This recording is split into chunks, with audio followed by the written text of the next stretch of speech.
Body playlist channel. I'm going to talk about understanding pain, and it's one of the most complicated things in the world, so I'm going to try and make it as simple as possible for everyone to understand, but it can be rather confusing, frustrating, and all that stuff. So we're going to talk about how to understand pain, what it is, and how to help yourself through experiencing pain. So pain is annoying. We all know that. When we have pain, it's hard to tell what it's from sometimes, or if you did something, or if it's very traumatic and should get it looked at, or whatever it may be. It's rather frustrating. So pain is a perception from the brain, though. You're supposed to feel pain. You need to feel things because that means you're alive and your body's doing things. So when you have pain, it's okay to feel, and it's okay to understand that there's gonna be pain sometimes. However, how long it lasts is kind of what we look for. What gives it relief is another factor. So like we want to think about, one, how long?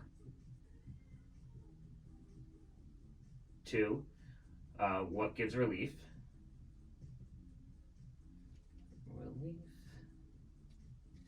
And then three, when to seek help for it.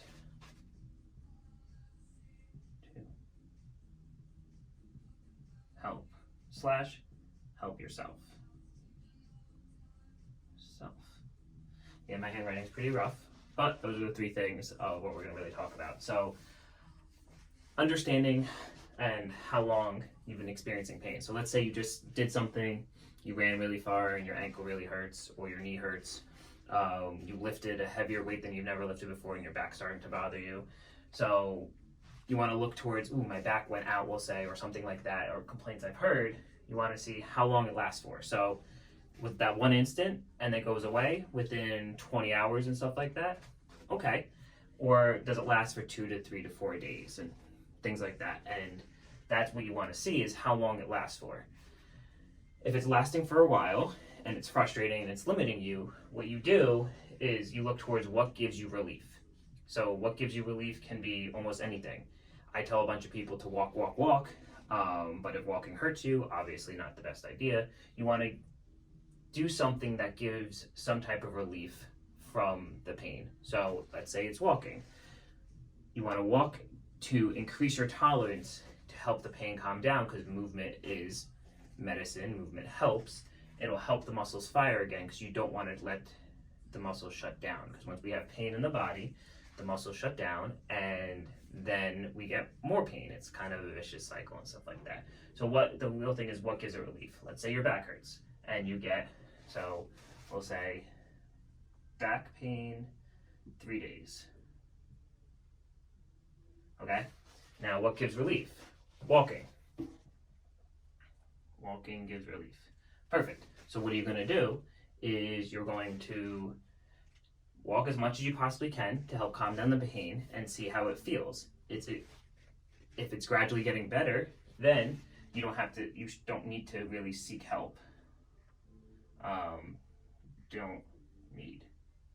However, you helped yourself by walking more, and then you continue to walk, get the muscle to fire, and then you slowly go back into your normal exercise routine within reason, maybe 25% of your normal weights or 50% of your normal weights, to build yourself back up to before you experience the pain.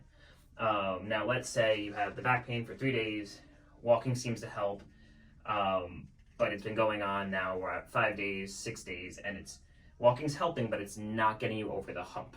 Well, that's another story then. Then you should seek help to see what the underlying issue is and why it's not clearing up. So that's the next step of when to seek help. Because you tried helping yourself, which is great, and we always want you to help yourself as best as possible. However, you couldn't get yourself over the hump enough, so that's when you should seek help and look out for someone to help with your back pain or whatever type of ache and pain you're gonna feel. And that's kind of how to understand your pain a little bit more. How long it's been going on for, what gives it relief, and when to seek help. I always say this too, like, let's say you've had back pain and you have to deadlift the next day. All right, you try one, hurts a little bit, do a few more repetitions, do about 4.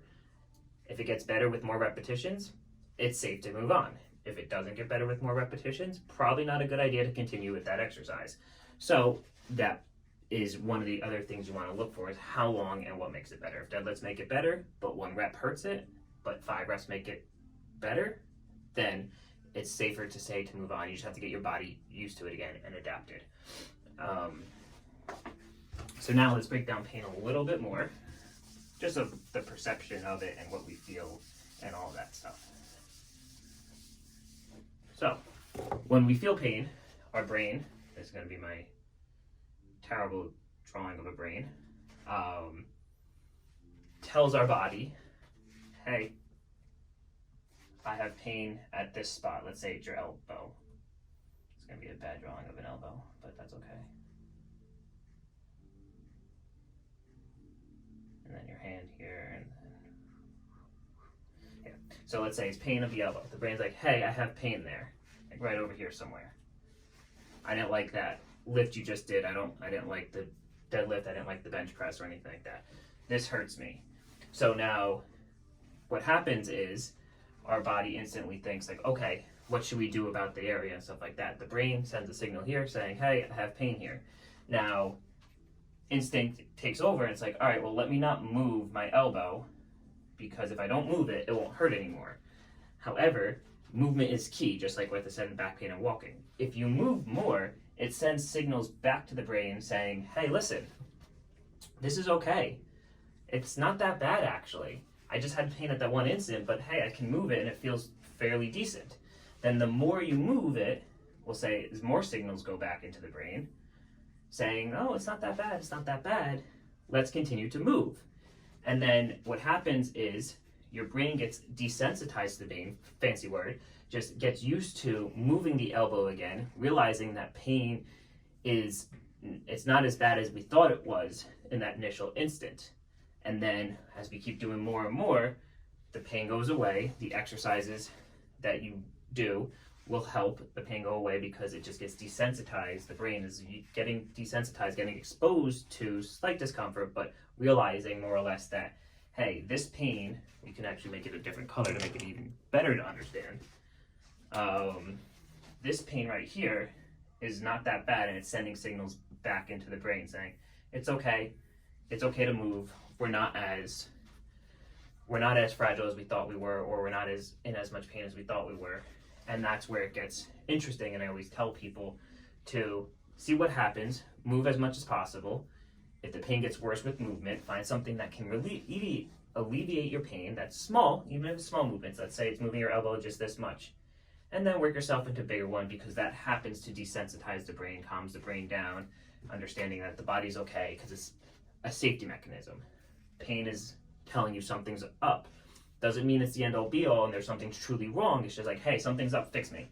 Help me out, do something. And then the more we get used to moving again after we experience pain, the better the pain gets, and then it kind of goes away. So that's kind of a very simplistic approach of how to understand pain.